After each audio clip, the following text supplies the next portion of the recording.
Mikononi mwangu nalo gazeti Mwananchi lenye habari iliyopewa kipaumbele ni mtihani kidato cha 4. Wanafunzi 311,984 waachia ngazi njiani. Idadi hiyo ni sehemu ya wanafunzi 907,802 waliochaguliwa kuanza kidato cha kwanza mwaka 2022.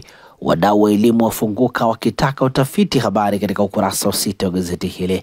Watahiniwa wanafunzi 595,816 wanatarajia kuanza mtihani wa kumaliza elimu ya sekondari wakikamilisha safari yao ya miaka 4. Idadi ya watahiniwa mwaka huu ni ongezeko la 7.69 ikilinganishwa na mwaka 2024. Mwananchi limeandika kauli ya Bashiru kuhusu uchumi demokrasia. Kujitawala ni kujitegemea.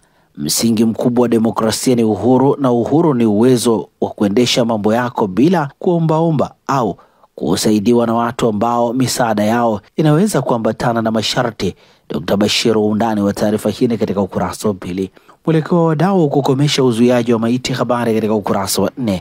Utapeli wa mapenzi unavyoliza wanawake. Dar es Salaam, hali ikiwa tulivu, kila mmoja akiendelea na lake. Ndani ya saloni ya kike iliyopo Mwenge jijini Dar es Salaam, msichana mwenye umri wa miaka 26 anapaza sauti. Undani wa taarifa hii katika ukurasa wa 3. Mwananchi pia limeandika mradi wa Rostam wa gesi upata kibali Kenya. Habari katika ukurasa wa 21, na hivi ndivyo ambavyo limeandika gazeti Mwananchi katika ukurasa wake wa mbele.